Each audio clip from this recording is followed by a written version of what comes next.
What's in the morning, Mauno, kuchokera kuno ku Tale Center mu mzinda wa Blantyre kaya mwauka ko bwanji kwa mini unogona bwawe na tudziwa mwina kumakhala usiku autali osagona kungothyolera pang'ono ngati mene tikuchitira kuno. Ine ndi Daniel Mawawa ndipo tikulandireni lero mu tsiku la chitatu la zimene tikukupatsirani kuno ku Tale Center mu mzinda wa Blantyre. Ndipo tikuyembekeza kuti lero tionako zambiri makamaka kugawo la zotsatira za chisankho chimene chachitika lachiwiri.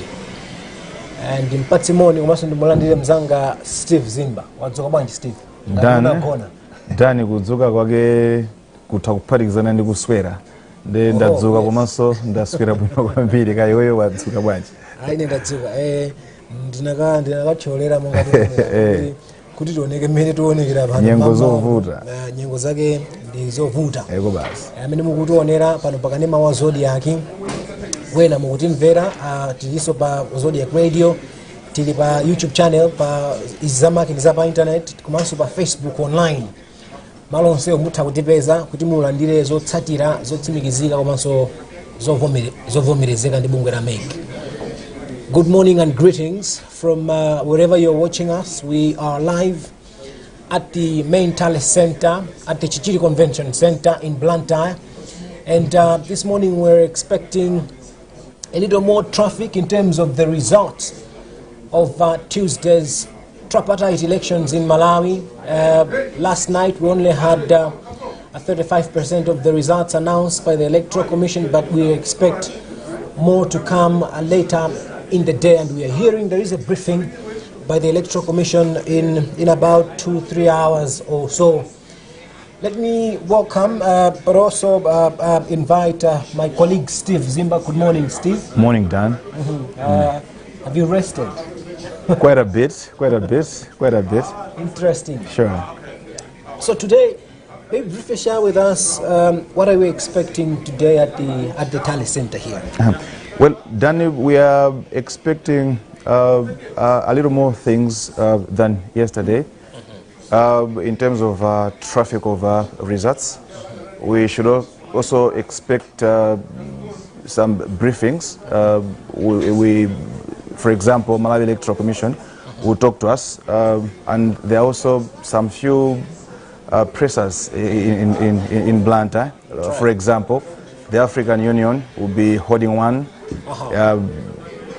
The EU also having one in Blantyre.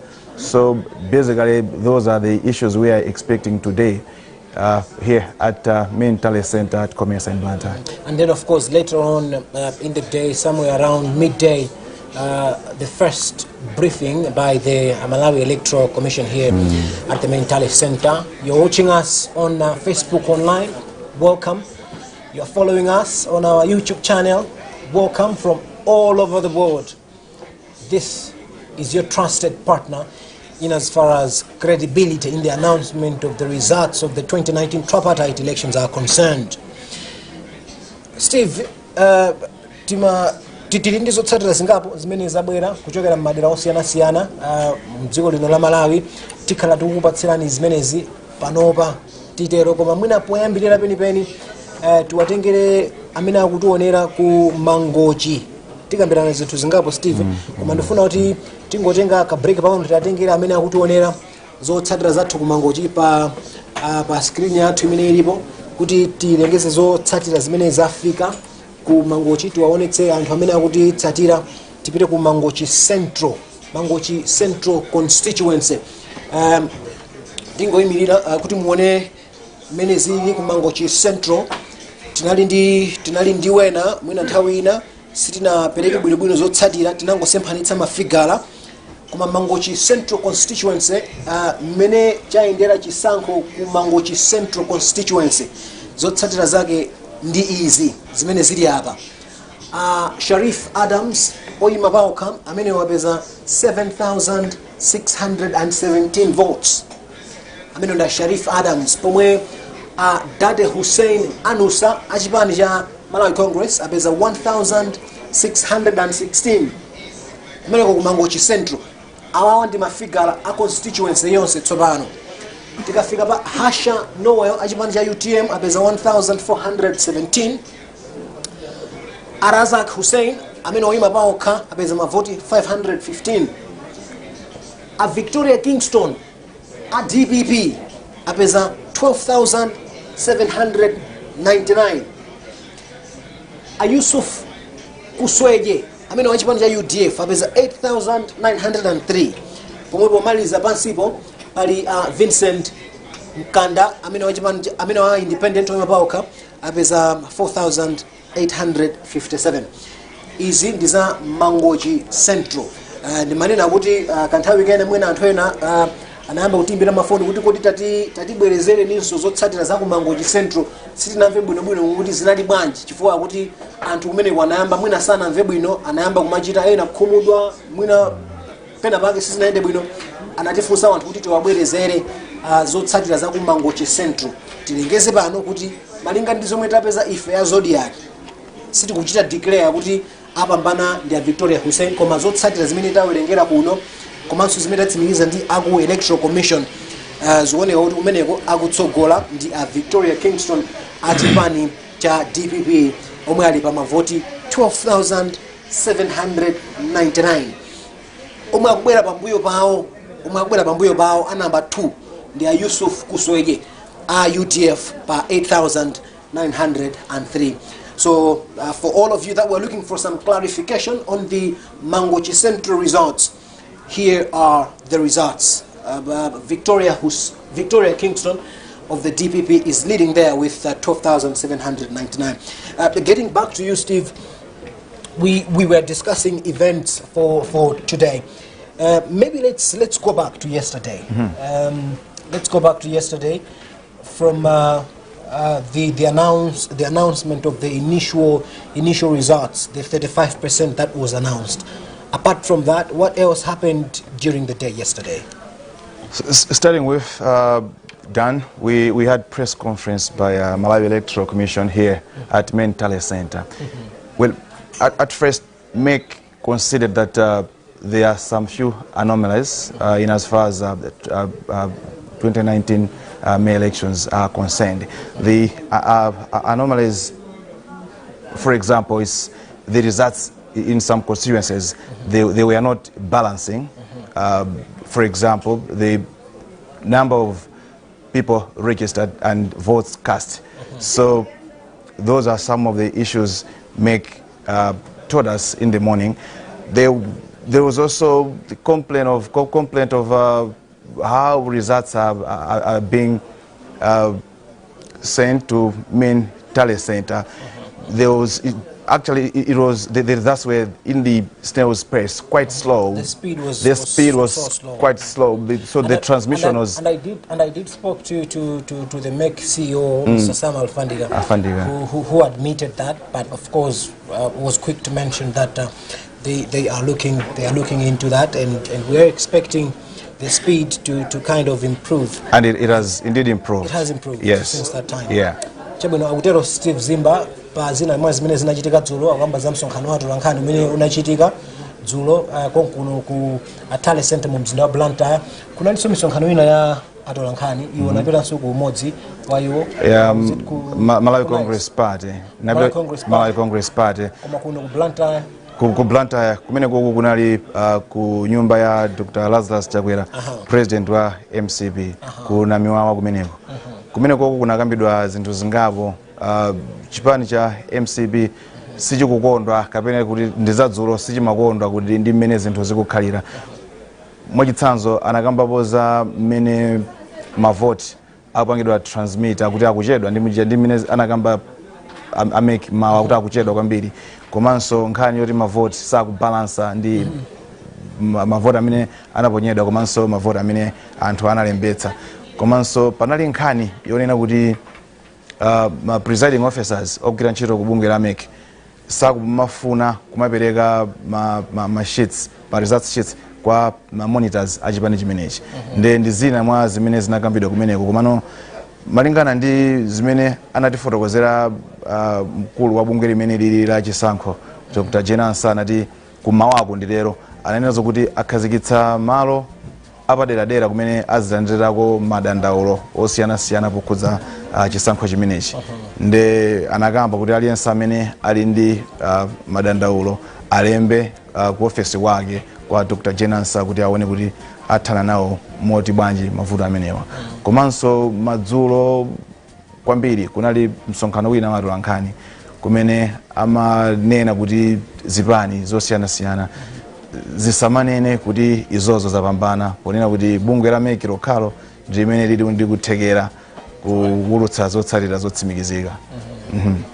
Chabwino kungokamba bonso ndikukumbukira nkhani imene kunena ya bungwe la MEC kuvomereza zotsamwitsa zimene akumana nazo pa nkhani yowerengera mavoti, nkhani ya speed ndimwina zikuyenda pang'ono transmission yochedwa kwambiri.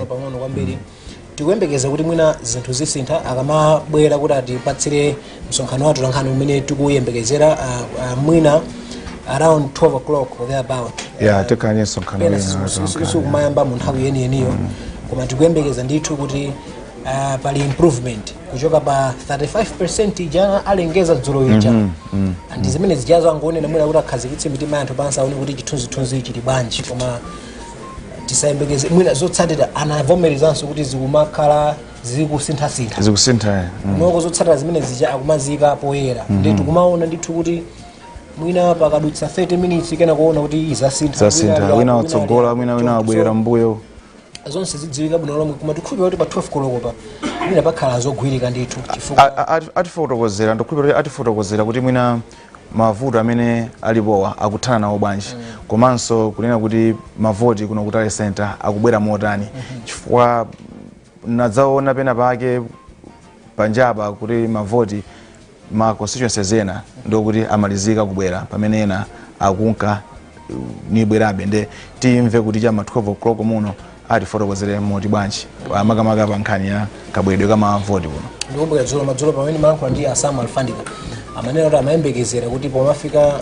12 koloko za usiku dzulo, tinene kuti usiku apita 12 koloko za usiku, amayembekeza kuti mwina uyembekezo fika cha 70-80% ya mavoti kuti akhala kulata awerenga. So mwina tikhoza kungoyembekezera kuti mwina likamathalero mwina ndiyo takhala atafika pa 100, kungoyembekezera motero. Tingoyembekezera chifukwa chakuti lero limina mmene timalowa muno tinali chama 69.67% amene 70 amene wandi amtsogoleri wa dziko, pamene aphungu a nyumba ya malamulo tinali ma 67.9% imenenso tingayike pa 70% imene. Chabwino chisankho ichichi chili ndi zinthu zingapo zimene ndizofunika kwambiri komanso zinali zopatsa chidwi pa chitukuko cha dziko. Limodzi la gawo limenelo ndi amayi. Limodzi la gawo la chisankho ichichi limene anthu ena anayikapo chidwi kwambiri ndi maso awo ndi zokhudza amayi. Apo sakhalitsa pa madzulo kunali msonkhano wa atolankhani omwe anachititsa 50-50 campaign management ogwirizana ndi NGO GCN. Tikhala tikumva zina mwa zimene analankhula kumeneko posakhalitsa apa, koma mwina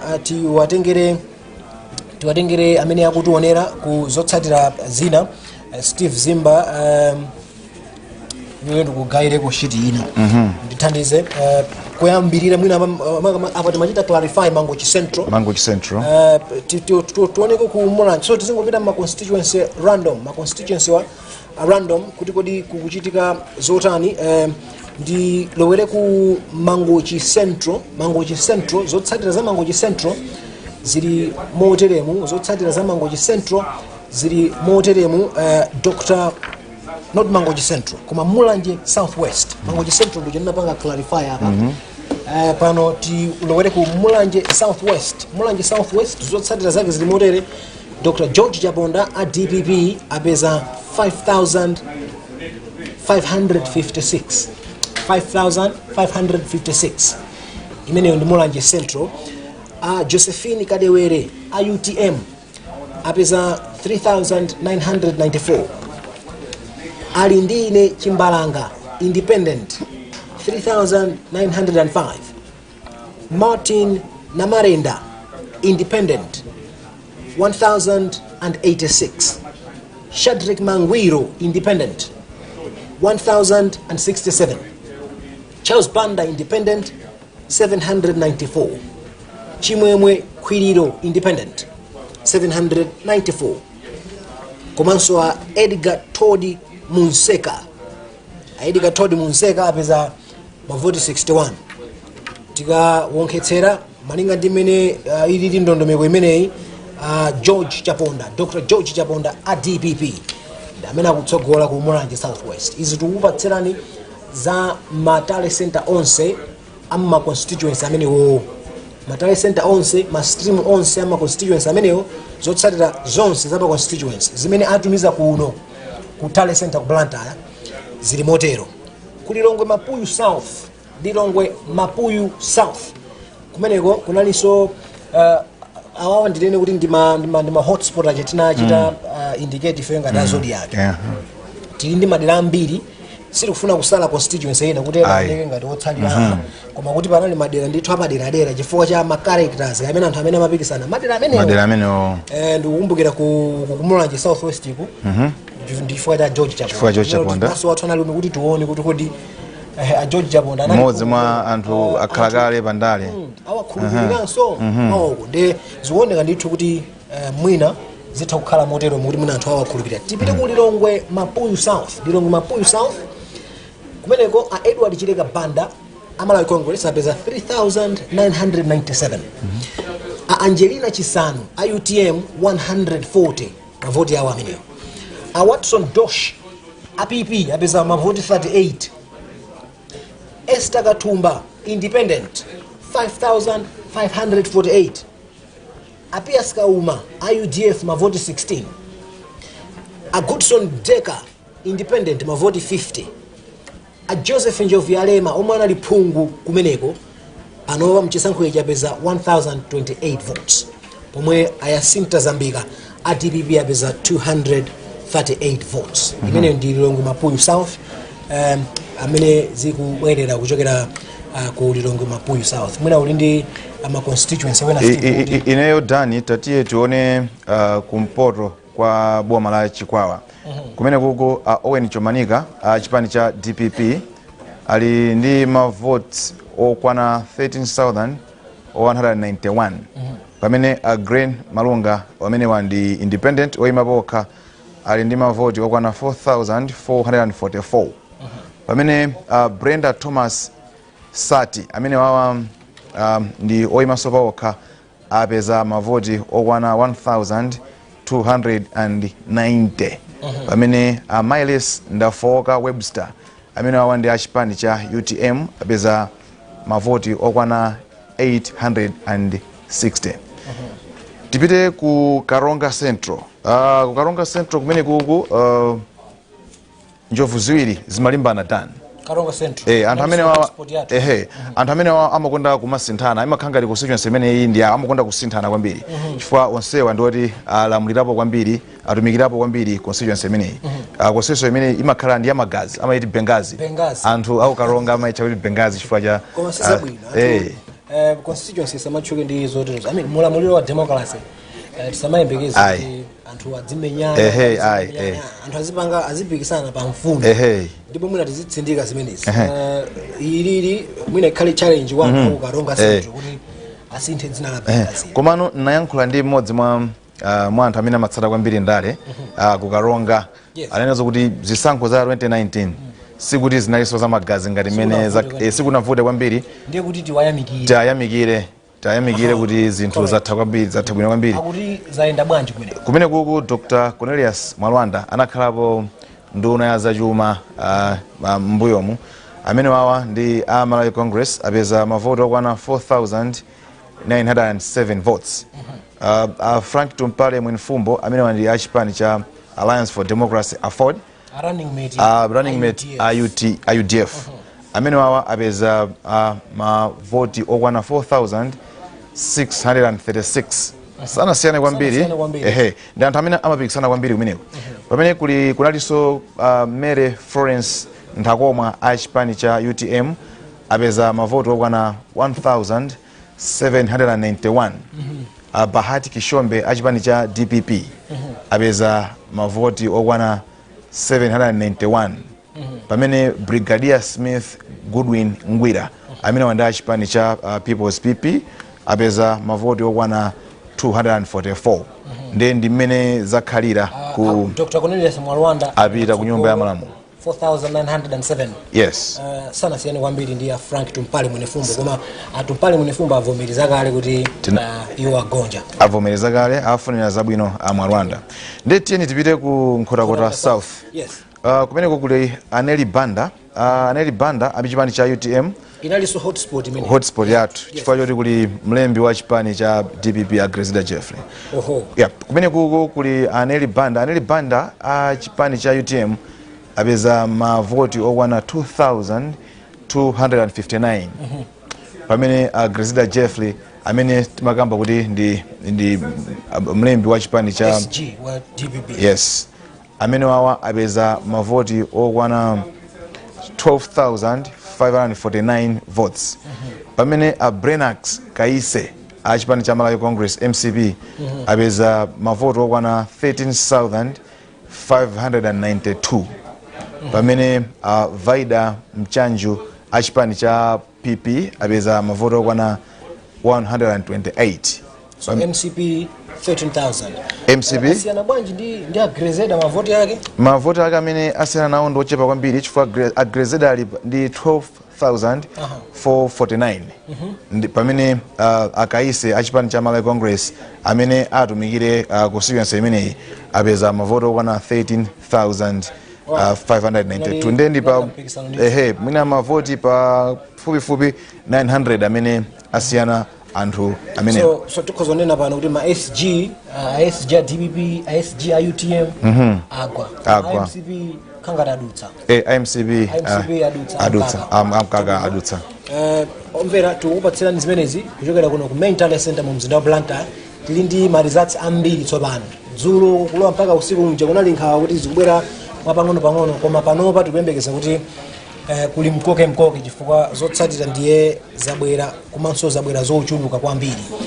Zotsatira za dzulo tiziyakumbutsa Malawi amene mwina simunaonere press conference ya dzulo usiku imene anachititsa Jen Ansah analengeza 35% ya mavoti omwe awerenga mmene mujamali chama 8 koloko usiku madzulo akuti mmene mwanali kuti awerenga ma polling centers 1708 chakuti ma polling centers mwa polling center 5002.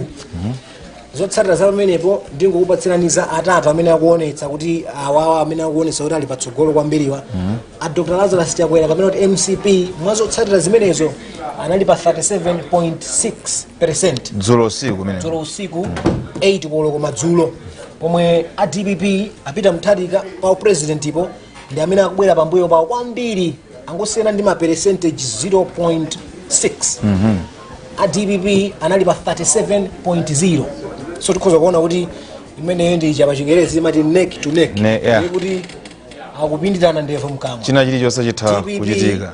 37.0 MCP 37.7 ndiye kuti kungosiyana pang'ono kwambiri. A UTM akubwera cha musiku 20%. Tikuti zimenezo ndi dzulo 8 pm lero maso anu akhale pakanema uyu chifukwa amva anthu kuti kodi kuchoka pa 35 baja meki yafika pa percentage angati komanso kuti awa akulimbana akupindirana ndevu mkamwawo. DPP MCP UTM zili pati. Ndinakamba za zimene tikhale tikumva zimene analankhula usiku pa nkhani ya amayi. Chisankho ichi chokhudza amayi ndithu tikhale tikukhuzanso kufufuza kuti kodi amayi achita bwanji mchisankho ichi. Pano pa picture yake ndiyovuta kuti tinene kuti amayi achita mwakuti koma tikhale tikumva ifenso ngati zodi yake tili ndi interest muza amayi. Tili ndi maso kwambiri. Kugira bwino tinapatsa 50% off ya adverts so zodi yake ndithu ili ndika bias kopita kwa amayi. Ndikulandira statement posa chedo hapa just coming in here in our live studios at the Comesa Hall in Blantyre at the Main Talent Center. This is news just coming in, a statement by the Women Lawyers Association of Malawi on the election process.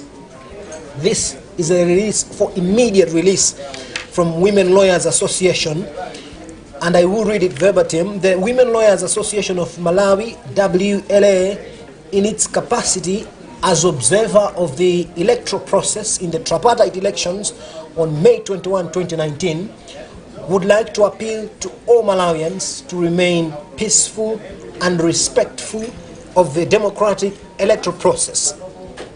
Women Lawyers Association is concerned that the current rhetoric being peddled has the potential to incite violence.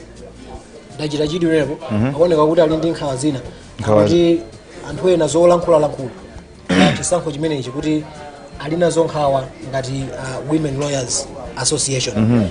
Mwina atiuza kuti kodi zolankhula ndiziti kapena zimene zili pa social media kapena. So the Women Lawyers Association would therefore like to appeal that all relevant stakeholders and members of the public at large commit to being non-violent and remain law-abiding and peaceful during this time of the electoral process. The association concerns stems from the fact that any form of violence drastically results in adverse effects of women and children. This statement is therefore sent out as a means to advance the core objective of the Women Lawyers Association, which is to ensure the protection of the rights of women and children. The association is grateful that the Malawi Electoral Commission MEC continues to work tirelessly. We emphasize the importance of the independence of the MEC, and we call on MEC to ensure the integrity, neutrality, and transparency of the electoral process. Lastly, Women Lawyers Association recommends that any person aggrieved with the electoral process should channel formal complaints through the established institutional mechanism in accordance with Malawi's electoral laws and constitution. Dated today, the 23rd of May 2019. So that's a statement in a nutshell from the Women Lawyers Association. Mwina statement sana lembe mchijewa koma titakutanthawuzira. Titakutanthawuzira imene akutinji Women Lawyers Association. Bungwe limene ndi la maloya amene amayimira anthu pa milandu yosiyanasiyana komano akhale maloya ake achizimayi. Ali ndi nkhawa ndi zina mwa zinthu zimene anthu akukamba kunjako makamaka pokhudzana ndi masankho amenewa kwambirinso mwina tine kuti mavoti amenewa. So iwo nkhawa zawo kuti aliyense amene ali ndi nkhawa zake kuli mabungwe ndi kukhulupirira kuti limodzi mabungwe amenewa ndi la MEC kumene angakathe kukatula nkhawa zake. Actually kunuko kutale center akhazikitsa ka office ndakaona kameneko ndakaona anthu adzipita ngatali ndi nkhawa azipita kumeneko kusiyana ndi kumango kamba china chilichonse chimene munthu wina angaganize kuti ineyo ndikambe ichi chimene akuona ngati kuti mwina chitha kusokoneza zotsatira za chisankho zimenezi komanso mwina kukaganizidwe ka anthu maka amayi komanso asungwana zitha kukhala ngati kwasokoneza nde akuadekhetsa anthu kuti Amalawi tiyeni tideke popanga zinthu tisapange zinthu in a rush tisathamangire kumapanga zinthu kwambiri polingalira kuti bungwe la MEC ndilo khalo limene lili ndi kuthekera kumva madandaulo komanso kuthana ndi nkhawa zimene anthu ali nazo. Dzuloso dani kunatuluka kalata ina sikusiyana kwambiri ndi imene yalembedwera ngati imeneyi yachokera ku chipani cha UTM akudekhetsanso Amalawi kuti akhale odekha adikirire pamene bungwe la chisankho la MEC ndilo khalonso limene lili ndi kuthekera kuthana ndi nkhawa zimene anthu ena angakhale nazo polingalira komanso pokhudzana ndi chisankho chimenechi komanso zotsatira zake chifukwa manena kuti chisankho ichi chokhudzana ndi amayi ali ndi nkhawa kuti ngati kuti kwachitika china chilichonse anthu oyambirira kukhudzidwa amakhala amayi ndi wana. So alifuna kuti Amalawi akhale odekha sananene mkalatayi kuloza chala munthu kuti inu muchita zolankhula koma ife tikungonena kuti amene alankhulapo UTM alankhulapo akongeresinso IMCB alankhulaponso. Tinaonanso anthu ena akulankhulapo kunoko ku Blantyre dzulo tinaona masapota achipani cha DPP akuyendayenda sangala kukwacha kucha linadzudzula zimenezi kuti ndizolakwika pasapezeke munthu kuti adzinena kuti ndapambana ndini nthawi sinakwane. Tidakali pa nkhani yomwe ya amayi panali nkhani ndimanena dzulo kuti ndimanena posakhalitsa kuti kunali msonkhano wa nkhani omwe anachititsa bungwe la NGO GCN mogwirizana ndi 50-50 campaign management agency. Mwina tingomva kuti anali ndi zotani kuti awauze amalawi pa nkhani yokhudzana ndi chisankho chimenechi. Tibweranso zikatha zimenezi tipumulire tisonkhetse zotsatira za madera ena ndipo mukaonera izi tibweranso ndi zotsatira zatsopano zimene zachoka ma constituency osiyanasiyana.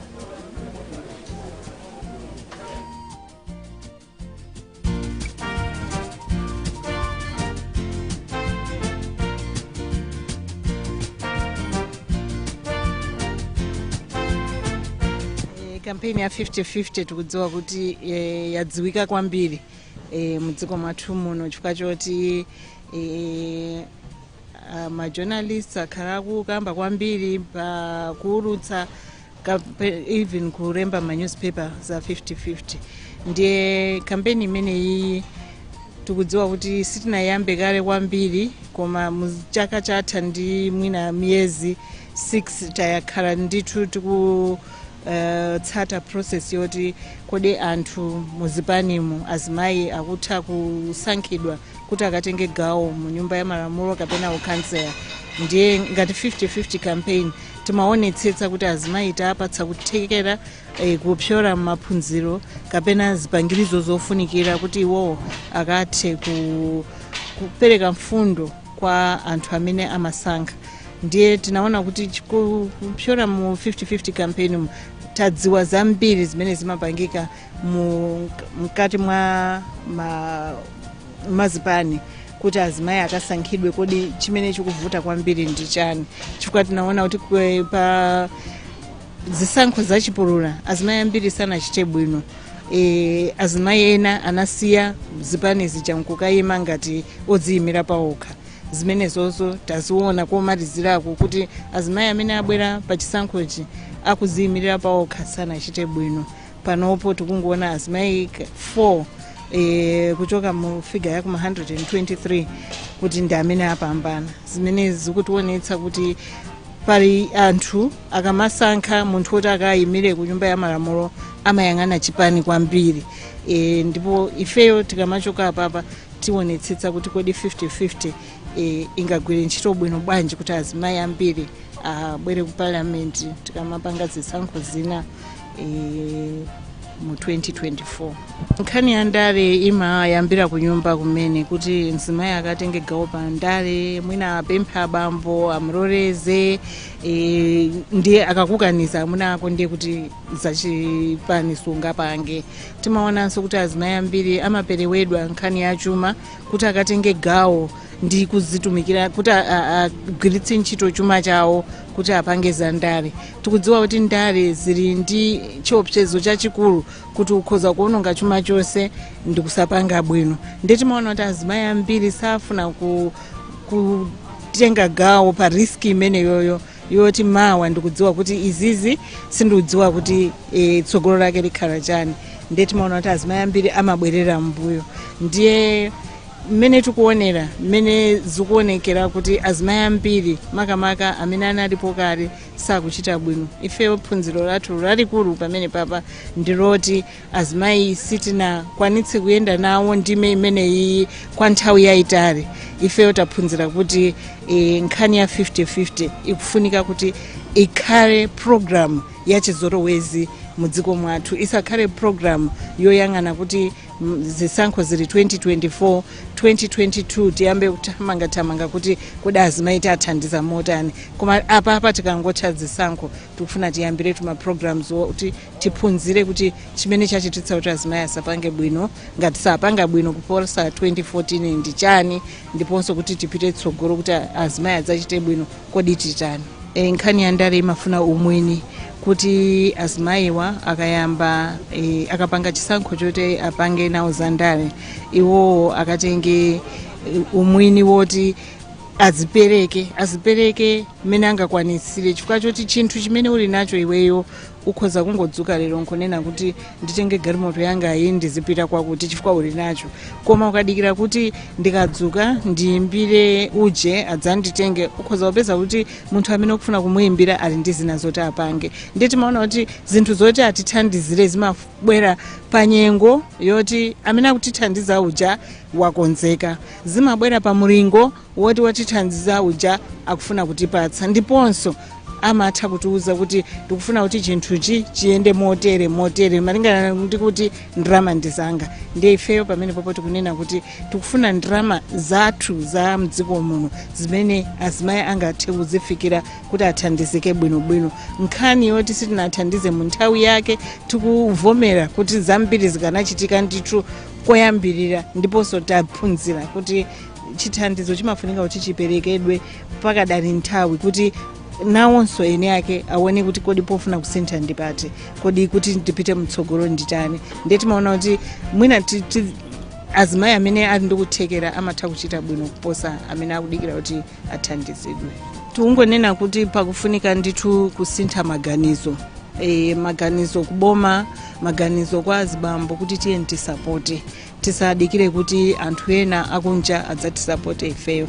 Ndiye tikunena kuti angakhale zinthu zinali zochepa, ifeyo ene yake tikanakhala kuti tili ndi mtima woti tithandizire dziko lino siloti ndilosauka kuti sitingathe kuwathandiza azimayi amenewa, koma pakufunika chidwi, pakufunika mapolisi ochita support azimayi kuti achite bwino pandale, chifukwa choti ifeyo tikuyenera kuzindikira kuti azimayi akatenga gawo pandale dziko lino lidzapeza kuthekera, lidzapezanso mabenefit ambiri chifukwa choti azimayi akutsogolera zitukuko zina ndi zina. Ifeyo tikangomaliza zisankhodzi tikuona kuti ntchito yathu yayikulu ndiyobwerera mbuyo nkukayang'ana kuti kodi tapanga motani malingana ndi mmene zitulukire zisankhodzi, zimene tiphunzire pamene popo ifeyo tikhala ndithu tikuona kuti pamene tingachite bwino ndipati, ndiponso tidzayesetsa kuti tiyambiretu angakhale tili wochepekedwa tiyambira pamene popo kuti tionetse umwini wa kampeni imene iyi kuti tikuyifuna, ndiponso azimayi kugwirana manja kuti tithandizana bwanji.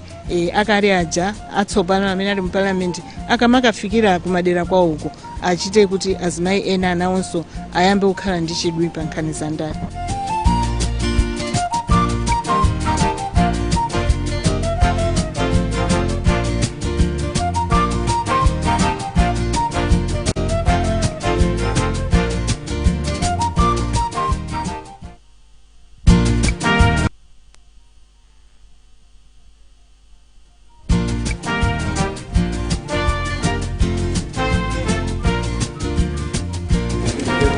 Chabwino mamva kuchokera kwa Barbara Banda, mmodzi mwa akuluakulu kubungira NGO JCN, kukambapo ma interest amayi pa chisankho chimene chichi.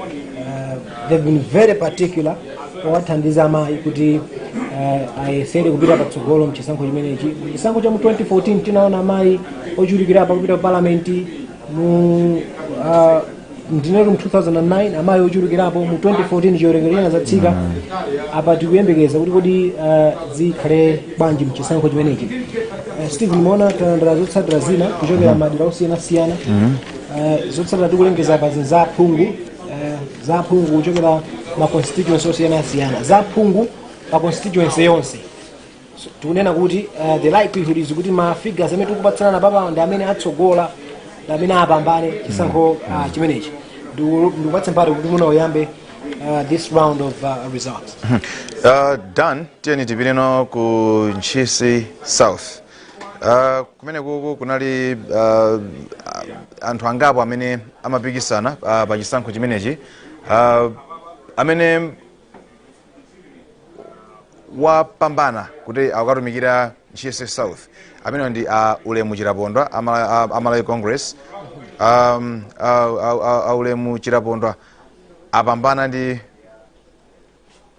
mavoti 1000 izitikhale tikuona bwino 1320 votes, pamene Ian William independent apezako mavoti okwana 47.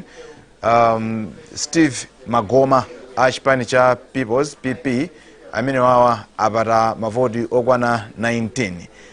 Pali a McFick Chisunzi a chipani cha UTM amene wa apeza mavoti okwana 369 votes.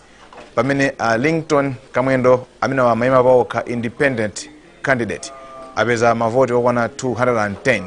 Pamene Rosemary Sajarunda amene wandi independent woyima paokha apeza mavoti okwana 687. Beatrice Sambe achipani cha UDF apeza mavoti okwana 85. Omaliza ndi Violet Skeva Ngalande achipani cha DPP apeza mavoti okwana 290. Kumene kuku mavoti yake mafigures yake mene zokhalira wochepera chifukwa ndi mene zililimu khangati mavoti onse ndikaona bwinobwino ndi 3856. So pa pene pa 3856 aule mchirapondwa apezapo 1320 ndipo ena otsalirawo ndi kumene 1 2 3 4 5 6 7 candidates agawana anyotsolerana choncho ndivere ku Neno South. Neno South zotsatira za ku Neno South motere Mark Katsonga independent 7170, Abale Kasamba independent 6177, Mary Maulidi Kembo DPP 5283, Patrick Kamkwatira independent 959, Nicholas Kachingwe independent 638, Steve Chimenya UTM 527, Chimwemwe Njoloma independent 482, Joe Mandua independent 398, Harold Muyawa MCP 308, pomwe Stephen Njovialema Freedom Party apeza mavoti 99. Mavoti onse kumene amene tikaonkhetsera 22,041. Dani zikuoneka kuti amene akuyima paokha pa chisankho chimenechi sikuti akumakhala ofocus kwambiri, akumakhala kuti akumati atengako mipando ingapo kwambiri, agwira ntchito ndithu amene tikuona ena akhala kale pandale mwina amene amaona ngati kuti zawo zathekera sizinayende. Alipo ambiri ndithu anthu amene agwa makamaka pa mpando waphungu mchisankho ichi. Pali list yayikulu kwambiri, anthu akuluakulu, anthu amene mwina zimene Steve zikutanthauzanji iwe ngati mtola nkhani kaonedwe kanga ndi kaganizidwe kanga ndikuona kuti anthu maganizidwe ya anthu panopa akunkanisintha tsiku ndi tsiku.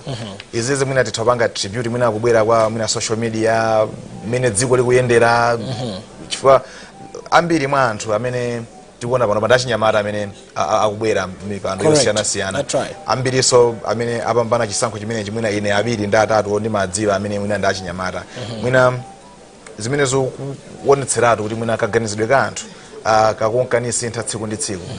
Zija zokhulupirira mwina chipani zomavotera chipani zikuchepa pang'ono mwina pofika mwina pa 2024 chisankho mwina chimene chikubwera tikamaliza chisankho cha 2019 mwina zinthu zizakhala zoti mwina zikunka nisintha besinthabe ndi kaganizidwe ka anthu maka poyika anthu maudindo osiyanasiyana zikunka nisintha. Komanso ugwirizana nani kuti chisankho ichi chaonetsa kuti amalawi atopa ndi kumatengera moka wa yesa kana moma waseweretsa mwina kuwatengera titenge tibereko kachichewa kachote kuwatengera kuntoso mwina kufuna kungotibwiritsa mwina kufuna kungotibwiritsa ntchito ngati bubblegum kungomaliza basi nkutaya mwina funa zoona Malawi atopa ndi ndale zoterozo chifukwa really tikaiona list ya anthu amene agwa chisankho ichi ife tikhoza kunena ndithu motsimikiza chifukwa cha zotsatira zimene tikunazo kuti auji agwa like big shots and who akulu pandale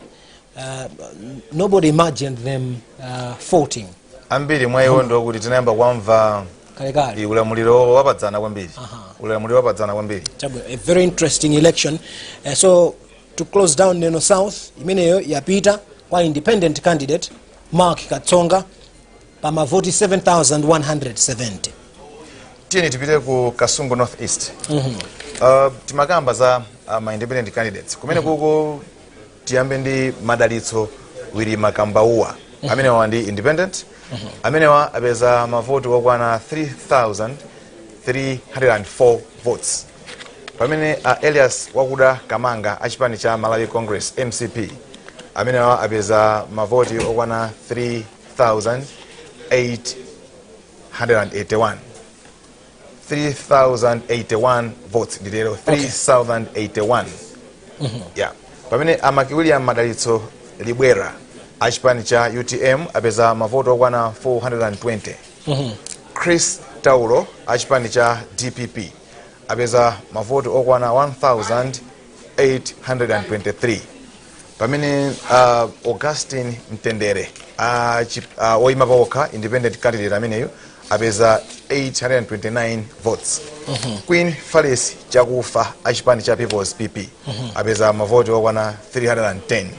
Pamene George Lamek Banda amene ndi mmodzi mwa anthu amene amapikisana nawo kumeneku amene sondo omaliza achipani cha UDF apeza mavoti okwana 27. Nde uku amene uku amene akatumikire anthu ku Kasungu North East ndi Madalitso Wilima Kambauwa amene ndi independent candidate.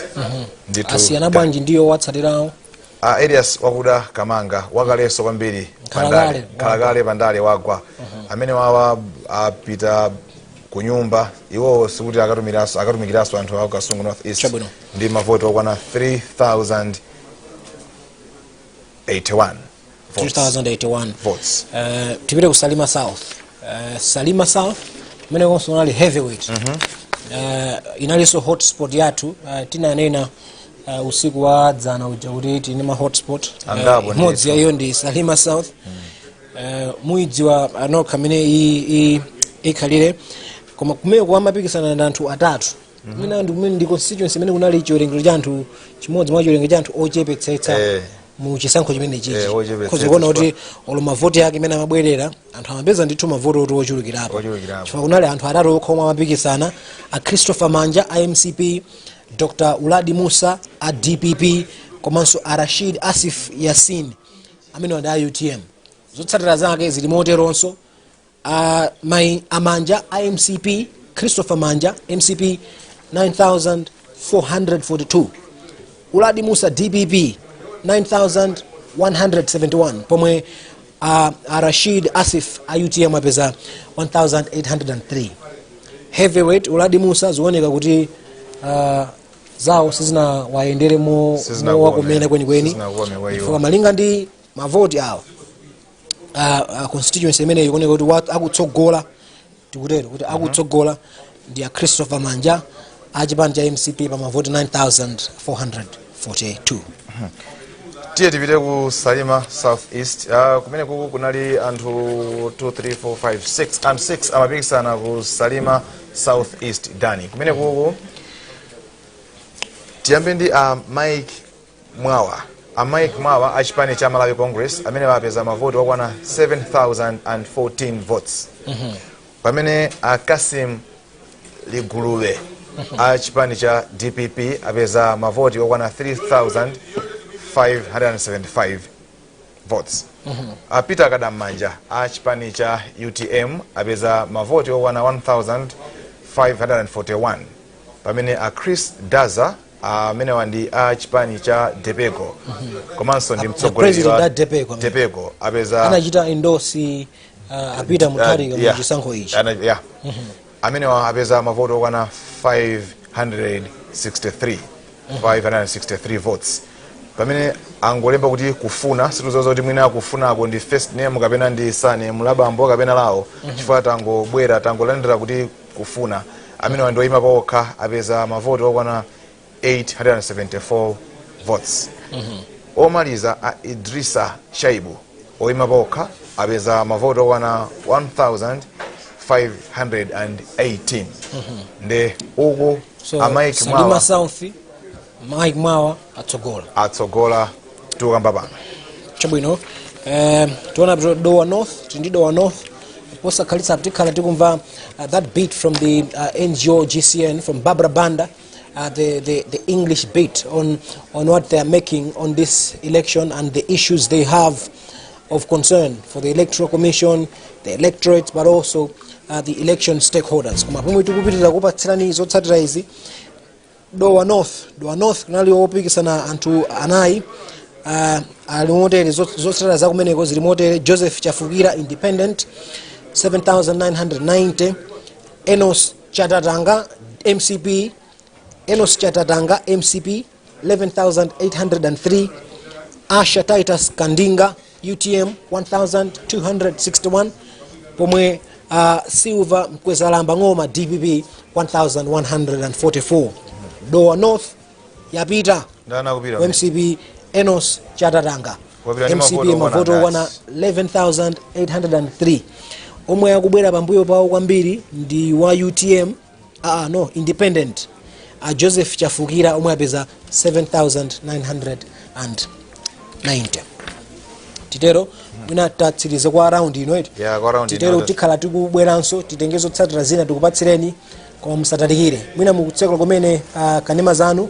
Iyi ndi Zodiac, iyi ndi Daniel Mawawa, ndi mzanga Steve Zimba kuno ku Tale Center. Sitichoka kuno mpaka tsiku limene adzanene kuti I, Justice Dr. Jane Answer, do declare. Tidzachoka tsiku limene pomalizira penipeni. Koma pano for now we are here. Tsiku limenelo sitikudziwika kuti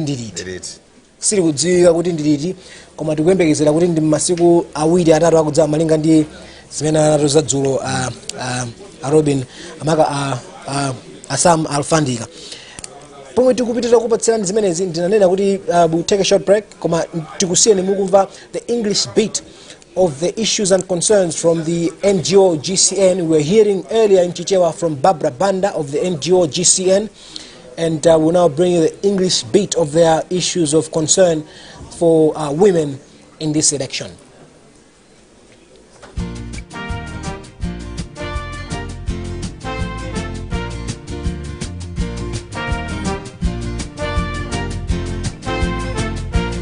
Kampeni ya 50-50 tukudziwa kuti yadziwika kwambiri.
The 50-50 campaign has got a history of having come from 2009 elections, when we accomplished about 43% of women parliamentarians. So that has always informed our desire to do well in terms of female representation in parliament. This is because in 2014 that number dropped from 43% to 22%. And so this time around in 2019 we were more energized to look at what is it that we can do better for us to be able to get back those numbers of female aspirants for parliamentary positions. So this time around the whole framework was changed again to try and speak to a new approach, and therefore we had a 50-50 management agency that comprises of a range of NGOs that are working in the gender sector, so that we could be able to have more people on the ground doing the work, mobilizing the women, speaking with the electorate, and even making sure that the resources get to the aspirants.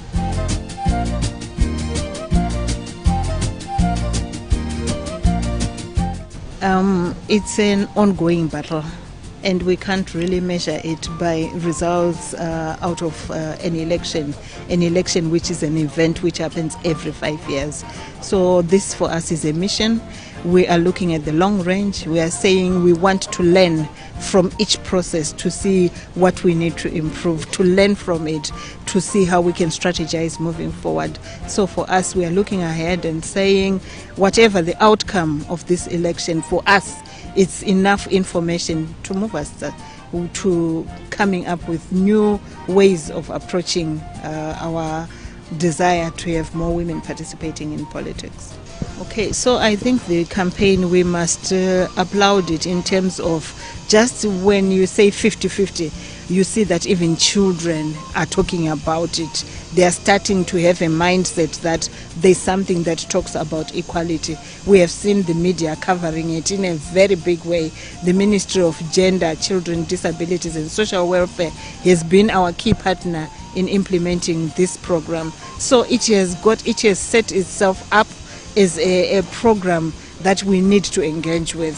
So we are not fighting a losing battle.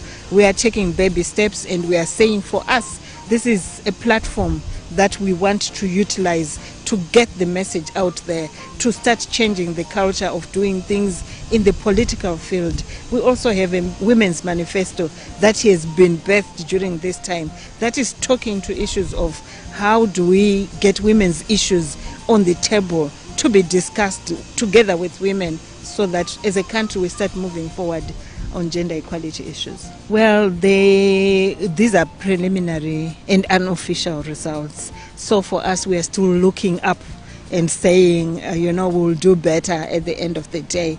At the moment, yes, you are very right that we are not getting a positive picture, but we want to congratulate those women who are already showing that they are going to excel in these elections.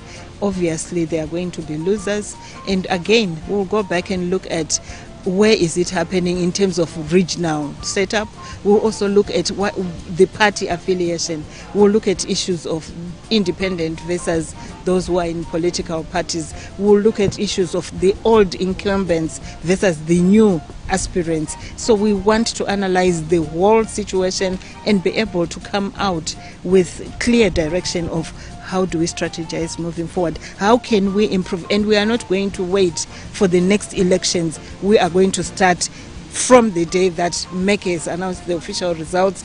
We will get back together and come up with a report, and from that report we'll make recommendations and start working with the incumbents, the women who would have made it to parliament. We will also work with those who didn't make it to parliament, because we believe they have a role to play. They hold the history. They have got capacities that can help the new parliamentarians to move forward. So we need them, and there's a lot of work that they can do even in their communities. You don't have to be in parliament to be able to change the narrative in your area, to start conversations that will help the new MP to do well. So those old ones will know where their vision was going to, and they can link in with the new successful MPs, so that as a country we want to look at this as a national calling, so that it's about the country, it's not about personal issues.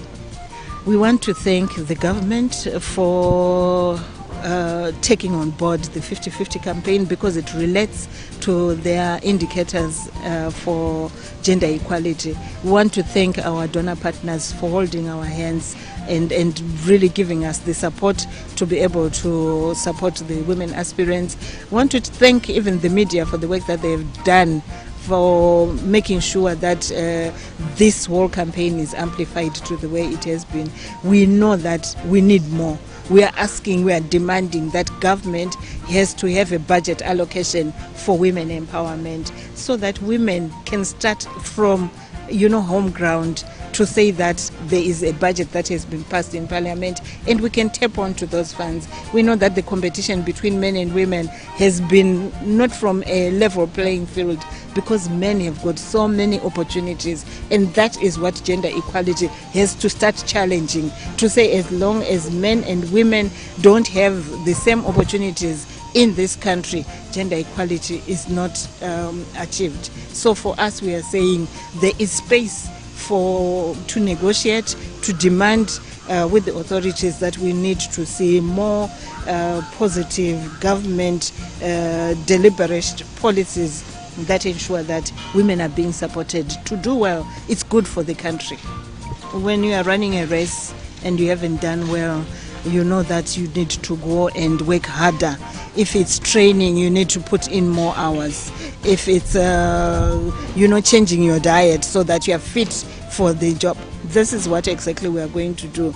Analyze the whole process, make sure that we come in with strategies that will make us succeed, because we will know where we would have failed, and we have the desire to do well, because as it stands, we wanted to make sure that the old incumbents would be there so that they could maintain their seats and we build on. And so when we start losing those ones, already for us, that's cause for concern, and we want to be able to do better come the next election. So we are saying we are starting soon after the 8th day when MEC has announced the official results.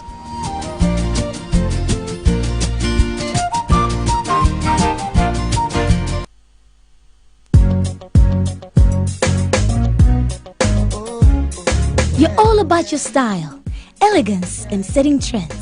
Express yourself with Blockbuster Megastore with exquisite furniture, one-of-a-kind home decor which leaves you inspired no matter what your budget is. Blockbuster invites you to view the widest range of furniture, home decor, electronic appliances, office furniture in Lilongwe at Gateway Mall, in Mzuzu, as well as in Blantyre. You can also visit online at www.blockbustermw.com. We are one in the same, one struggle. Hustle, hustle, hustle.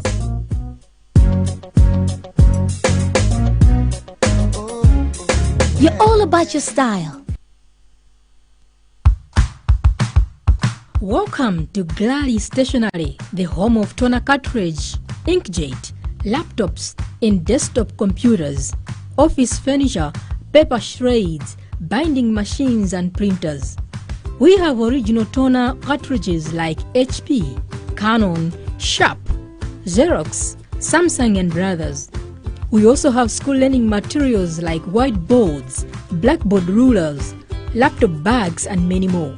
Situated at the heart of Lilongwe in Area 3, opposite Area 3 Market, and in Blantyre, opposite AXA Bus Terminal, Glally Stationery are best suppliers of money counting machines, filing cabinets, and many more. Contact us on 01 751 683 or 0999 924 219.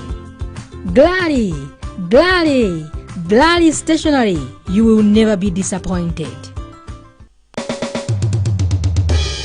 Enjoy.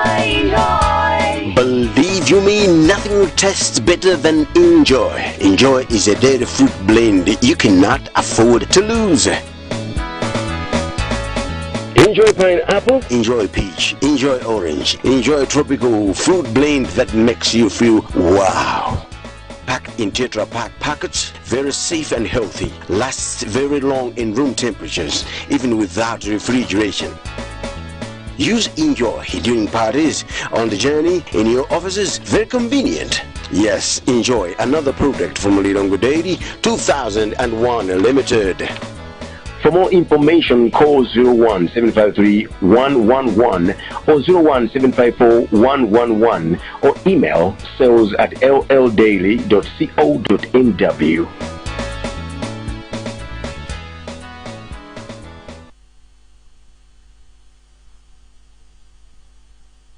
kukolola chimanga chochuluka ndiye khumbo la aliyense kwathu kuno.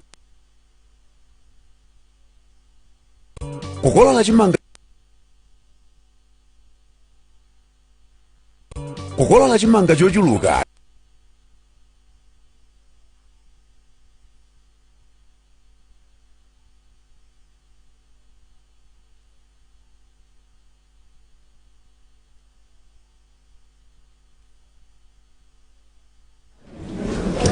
chabwino tabwereranso ku main talent center mu mzinda wa Blantyre tikupitiriza kupatsirani zimene zikuchitika kuno malingana ndi zotsatira za chisankho zimene tikudziwa kuti mitima ili mmwamba sikhazikika mpaka analengeza zotsatira zimenezi, tunena kuti ife tili kuno kuti tikupatsireni chimene chikuchitika.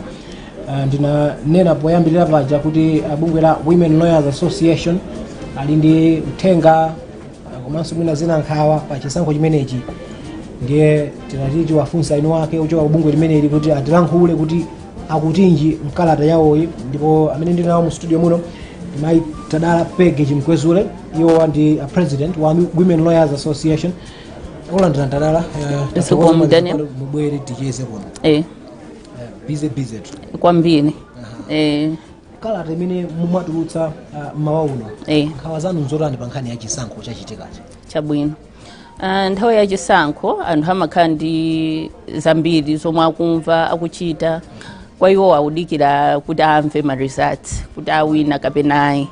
Ndepena paumamveka kuti yaya akuti mwina chifukwa sana sangalasidwe akuzopanga china chake. Nde kwa ife nono iya tinene tauza anthu amalawi kuti ngakhale zili choncho sitinamve zotsatira zomaliza zenizeni, tikhale ndi bata tidikire. Nde tinoona kuti ife ntchito yathu ndiyokuti titeteze ana ndi azimayi. Nthawi zambiri china chake chovuta ngati kuvutana chikachitika, nthawi zambiri amapwetekeka kwambiri ndi ana ndi azimayi. Nde tinati tisangokhala chete, tauza Malawi aliyense kuti tidikire tione kuti zinthu ziyende bwino, timve zomwe zichitike. Ndithu kodi mulikali ndi chithunzithunzi cha momwe titibwerere tsopano kuchisankho chonse general, kodi amayi achita bwanji? Ndikudziwa kuti interest yani kubweranso kwambiri musangalala amayi ambiri akaliza mipando, musangalala ngati amayi ambiri sabesa. Muli ndi chithunzithunzi kuti amayi akuchita bwanji kuchisankho? Panopa Women Lawyers Association tugwiranso ntchito ndi azimayi 50-50 campaign. Tinathandizira kuti omwe ali ndi mavuto azibwera ife tizithandiza legal basis. Tikuona kuti pali azimayi ena oti mwina anali odziwika kalero, mwina ambiri zukhanga tisizinayende, komanso tazindika kuti yayi pali azimayi ena anyuwani omwe atani akubwera. Nde mmene zikuonekera pena tukhala ndi chilimbikitso kuti azimayi ambiri alowabe mpaliyamenti, makhansala, komabe tikuyang'anira kuti iziyenda bwanji. Ifeyonso panopa tilibe information yonse since tikudikira kuti timve bwinobwino. Just thinking Malawi pa chisankho chimenechi kuti tikuvomereza komanso ifenso taona tikugwirizana nanu ndi tifandi zimene tikulandira ma results. Amayi ambiri okuti ankhala kale akupita akubwera anyuwani. What do you make of that? Ndikutanthauzanji? Kwa ifeyo aliyense ali chifukwa chomwe anasankhira sitingathodziwa kuti anthu amaganiza kuti ndi chani, koma cholimbikitsa mtima nchokuti ngakhale enawo achokabe azimayi ena abwera, zikanakhala zowawa kwambiri upeza kuti achoka palibe mzimayi wina akutulukira. Sitingathe kuchita speculate kuti anthu amaganiza chani, koma tingolimbikisika kuti iyayi tikuonabe kuti azimayi akubwera. Munakamba kuti ngati Women Lawyers Association mwagwira ntchito kwambiri ndi 50-50 management agency kuti muthandize amayi pa chisankho chimenechi. Mumathandiza amene mwina ali ndi nkhani zoti zifunika ku court, mumathandiza. Mwalandirako madandaulo okuti owerengeka olimba mwini numbers amadandaulo mwalandira kuchoka kwa amayi mdziko lino? Takhala tikulandira madandaulo a 50-50 campaign ali ndi hub yomwe akulandira madandaulo. Ifenso a Women Lawyers ma lawyers tikumalandira information, pali ma observers omwe anapita ma tally centers osiyana akachita observe irregularity ina yake akumatiuza, koma maka focus yathu ndi azimayi. Ngati ali mvuto pali email address, mafoni omwe akumatiimbira oti chakuti chachitika mutithandiza bwanji. Komabe ife tisanalowererepo kupanga china chilichonse tinazindika kuti pali njira yomwe ameke anayika kuli complaints desk, komanso ma complaints akuyenera azipita kwa presiding officer polling station. Nde akutsogolera kuti njira yomwe muyena kudzera ndi yakuti pitani kumeki zikavuta umeneko njira ina ndi yakuti tipanga choncho koma kumatha ndizo kuti malamulo akuti chani mukuyena kutere kwaonetsa ndondomeko yoti atsatire inde talandira makomplaint angapo panopa tidakalandirabe figa yokhazikika ndidakalibe panopa koma takhatiulandira makomplaints We have a guest live in studio here at the main talent center in Blantyre. She is Tadala Pege Chimkwezole, president of the Women Lawyers Association. I had earlier indicated that they have released a statement this morning on their issues of concern in regards to this election process. Tuesday's vote was cast peacefully, but there are now issues arising after the voting. Tadala Pege Chimkwezole, thank you so much for coming to speak to us in studio. Maybe what are you saying in your statement? What are your issues of concern? Well, what we've noticed is that the other people who are coming to us and saying, we're worried, my children, I don't want to send them to school, I feel it's not safe, I don't want to go to work as a woman, I'm afraid I'll be attacked. So we've realized that people are quite afraid. It's just an anticipation of violence at some sort. We do not have concrete evidence that there is a group of people that are planning to do anything per se. But then we thought if those fears are there, we need to address those fears and to encourage Malawians to remain peaceful and law-abiding. That's why we thought we should come up with a statement. Because Women Lawyers Association, our main core objective is to protect the interests of women and children.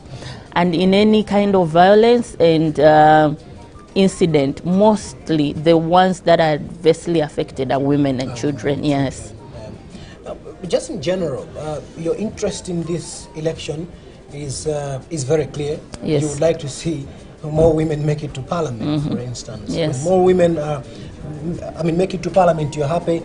If the numbers are reduced, you are not happy. But do you have a picture of how women are faring in this election and what's the impression like?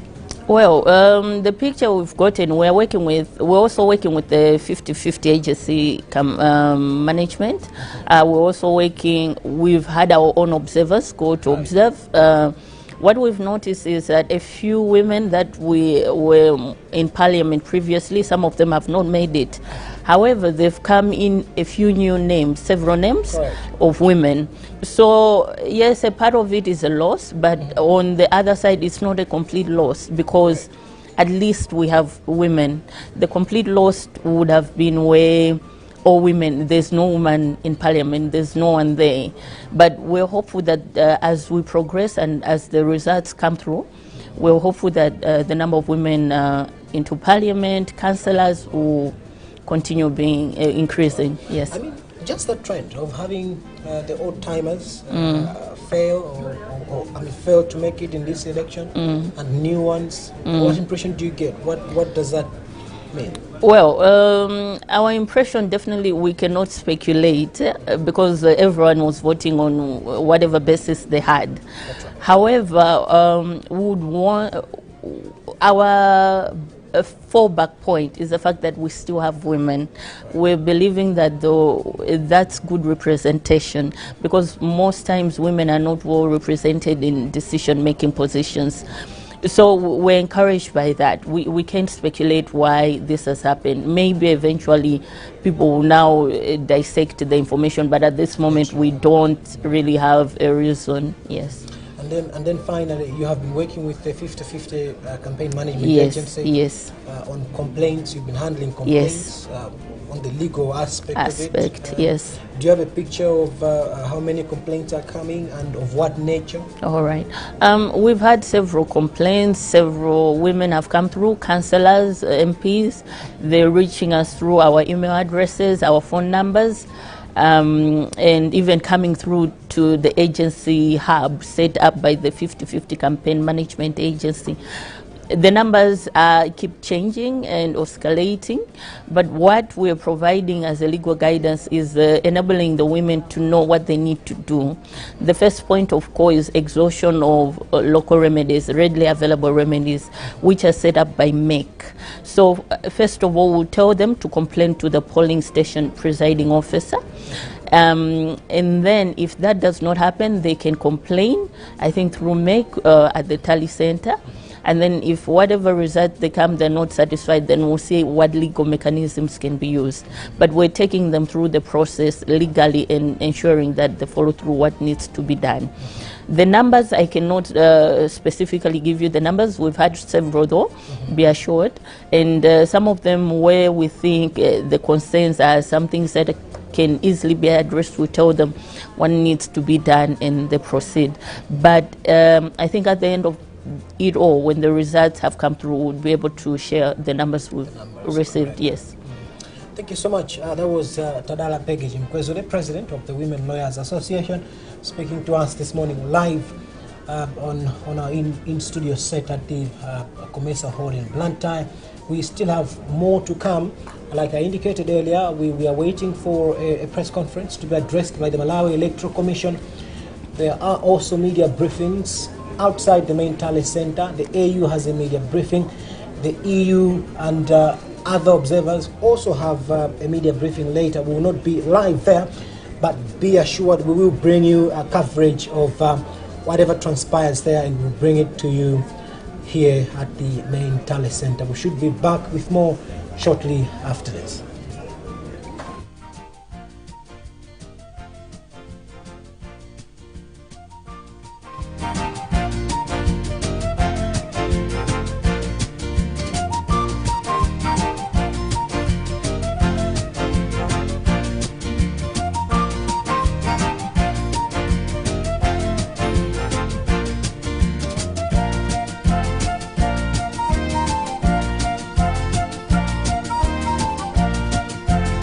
Shumba Super Dust wasintha dzina ndi nzeru komanso ukali wake populula nankafumbwe. Dzina latsopano la Shumba Super Dust ndi Shumba Super Max. Shumba Super Dust anali mbotolo la green, pano ali mbotolo lofiira la chivindikiro chofiira, ndipo ndi olemba kuti Shumba Super Max. Shumba Super Max odzadza mkachivindikiro kamodzi amateteza thumba la 50 kilograms la chimanga kapena zokolola zina. Botolo limodzi la 200 grams la Shumba Super Max limateteza matumba 8 a 50 kilograms a chimanga ndi zina kwa chaka chathunthu kwa nankafumbwe a mitundu yonse. Mtengo wa Shumba Super Max ndi mtengo wa chitetezo chenicheni choonadi, chitetezo cha mphamvu cha zokolola zanu. Mukagula zina zochipaza balanzanga, ndiye kuti mukukonza phwando la nankafumbwe. Zimenezo zimene nankafumbwe amadira limodzi ndi zokolola zanu. Musalakwitse, gulani Shumba Super Max, chitetezo chenicheni cha mphamvu cha zokolola zanu. Shumba Super Max akupezeka ku Mpatsa Trading Company, Chilembwe Road, ku Blantyre, komanso ku Vendors Den, sitolo zonse za Chipiku, Chemicals World, Warpack Limited, Agora Limited, ndi ku Smallholder Farmers Fertilizer Revolving Fund, SFFRFM. Shumba Super Max, anankafumbwe. Pezani zina zochita. When choosing a milk product, you don't just go for the white stuff or picture of a cow printed on the pack. You always go for the real deal. First Choice Full Cream Milk. First Choice is pure and deliciously UHT milk with unmatched creaminess. First Choice is rich in all the goodness, vitamins and minerals essential for your healthy lifestyle. So when it comes to buying milk, you already have a choice. First Choice. First Choice Full Cream Milk is available in 1 liter, 500 milliliters and 250 milliliters packs, distributed through wholesale and retail stores as well as door-to-door delivery. First Choice Full Cream Milk, the first choice for every family, the only choice. A product of Lilongwe Daily 2001 Limited. Give us a call on 01-753-111 or email sales@lldaily.co.mw.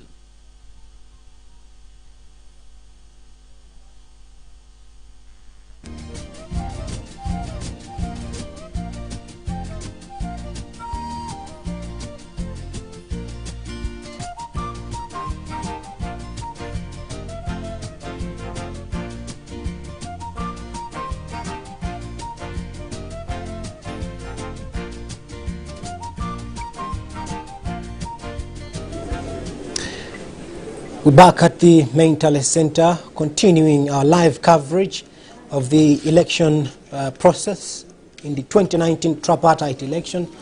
In general, like we've been saying, voting was peaceful. Later on, during the counting, the Electoral Commission admitted some challenges in the transmission process, but we're expecting very good progress. That we have been assured. We were just checking a little an hour ago. It was at somewhere around 70%. We expect some good progress as the day progresses.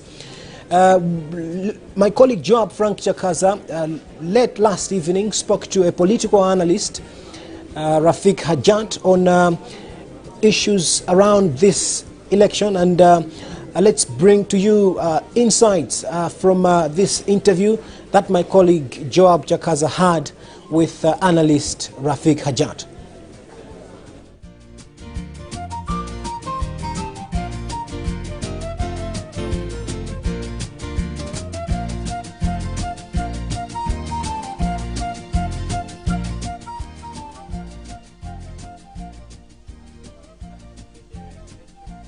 Network. Welcome, Rafik. Thank you. And you have been involved in elections in different capacities. Just out of interest, how are you involved in this particular election? Are you doing any monitoring so far? I'm involved in various capacities again. On one hand, I'm monitoring. On the other hand, I'm also collecting data. At every election, we produce a book which analyzes what happened during the election. Not only what happened, but why it happened. Yes. And we have a very prominent team with people like Edge Kanyongolo, Muiza Nkata,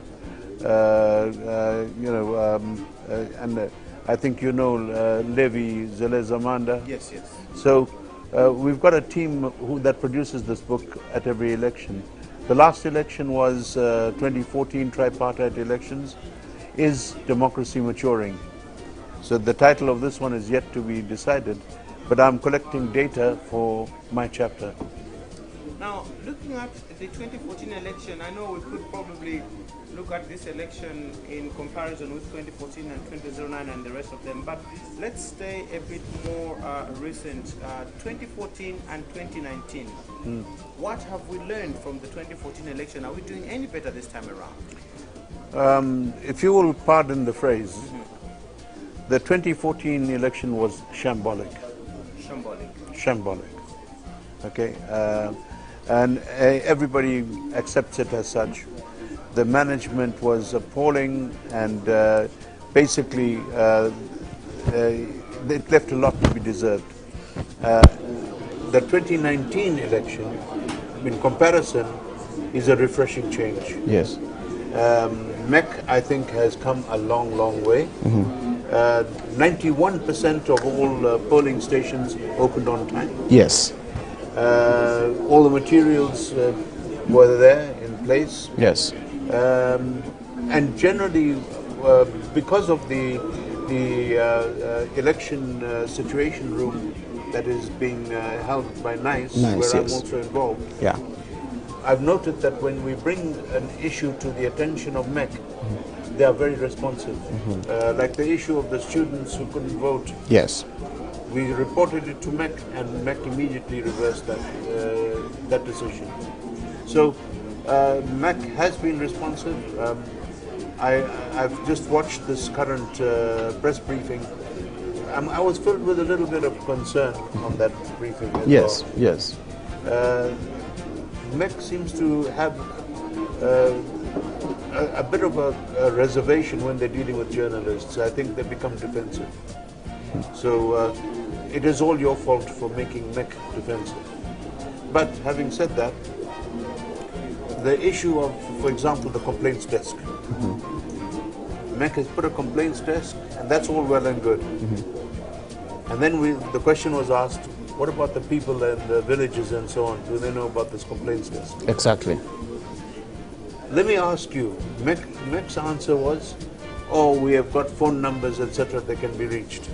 Do you know the phone number of the complaints desk? Absolutely no.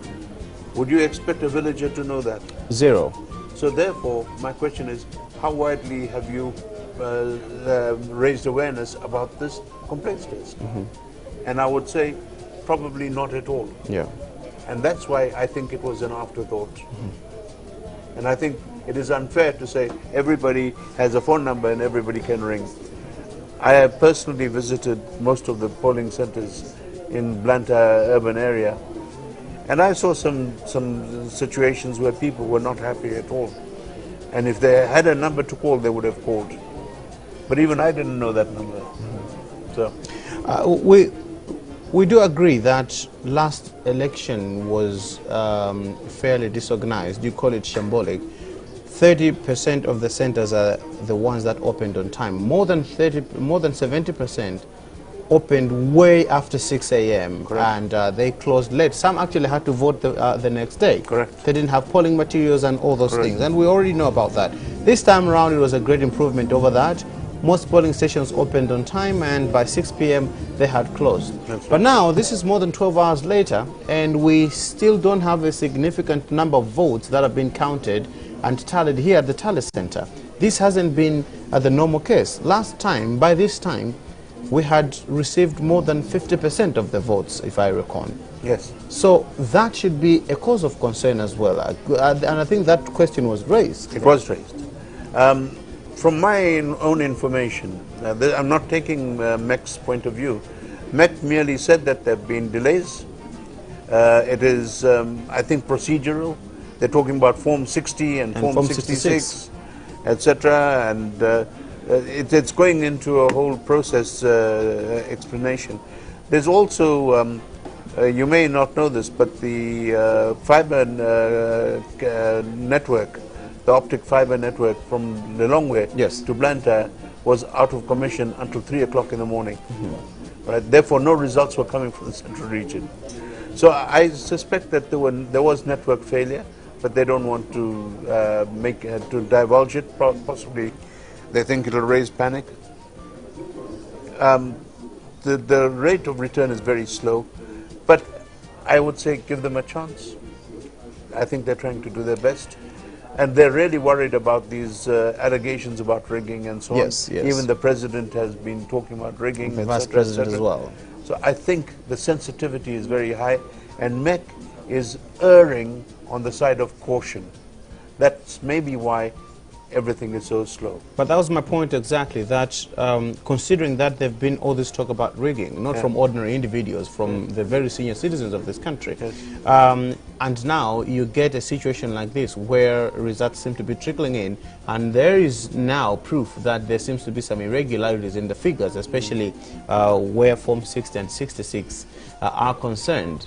Shouldn't that increase the fears and suspicion that there might be some attempts to rig the election going on? I would assume we've had how many elections in Malawi now?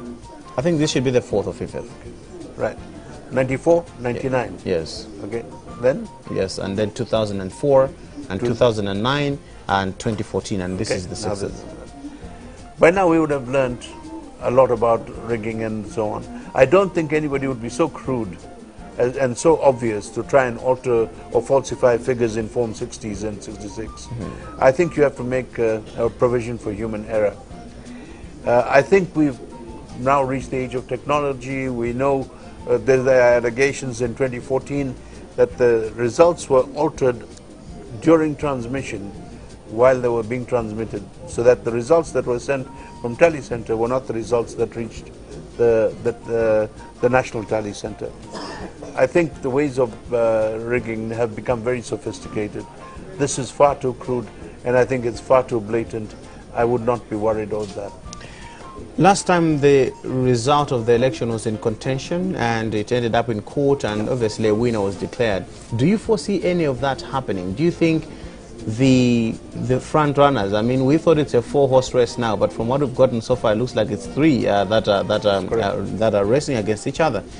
Do you see any of them raising enough queries about it to reach the stages that we reached last time? Now you're asking me to be a prophet. I want you to be a prophet. I don't qualify as a prophet.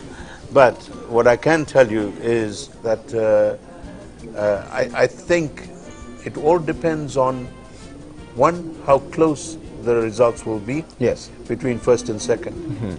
And two, how many other major issues emerge between now and midnight. Because I think the counting will finish at around midnight. Yes. And probably they'll declare the results tomorrow.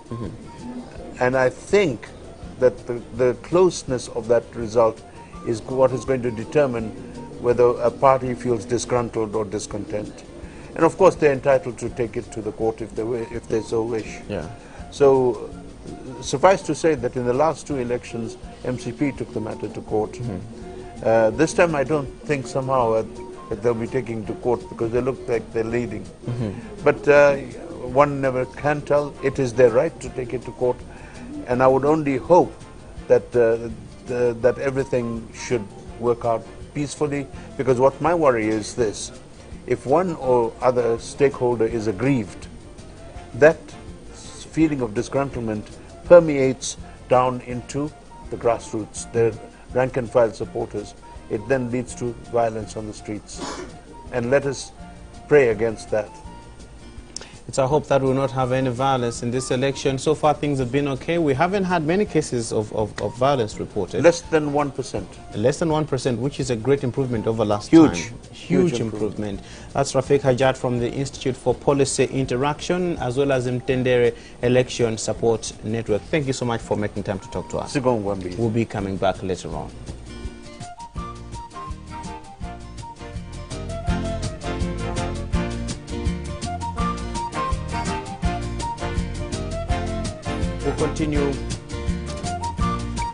We'll continue broadcasting from the main Tale Center a little bit later on.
Believe you me, nothing tastes better than Enjoy. Enjoy is a dairy fruit blend you cannot afford to lose.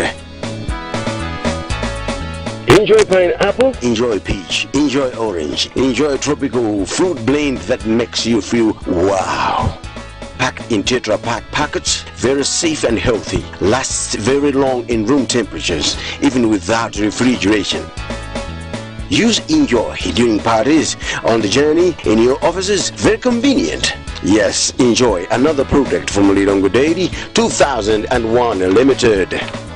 For more information, call 01753-111 or 01754-111 or email sales@lldaily.co.nw.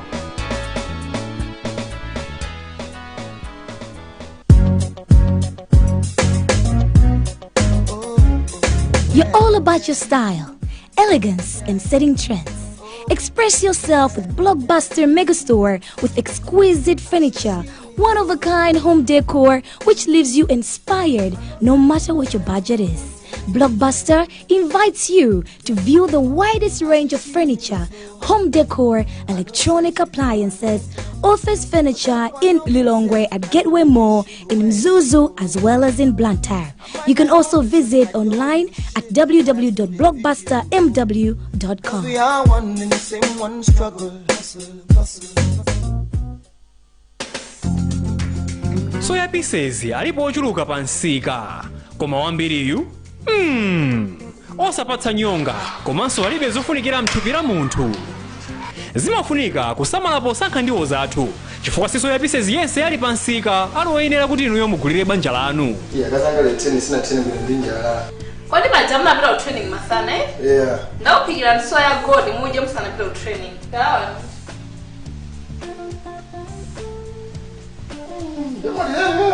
Amene ndi soya gold. Tamulaweni soya gold soya pieces opangidwa ndi Sun Gold Food Processing Limited. Ndiwo zachekwanekwane. Soya gold soya pieces akupangidwa ndi soya olimidwa konkuno. Kumbukirani kuti soya gold soya pieces ali ndi maprotein ochuluka opereka thanzi. Ine ndiyechuka masoya player wa Nyasapi Police. Ndisanapita training lanchanga ndi maja soya gold soya pieces. Chifani mondona ni mathamanga ndi mphamvu ni matrainer so ndi mphamvu. Pitirizani kugula soya gold soya pieces mukatero mukuthandiza alimi athu kutukula miyoyo yawo.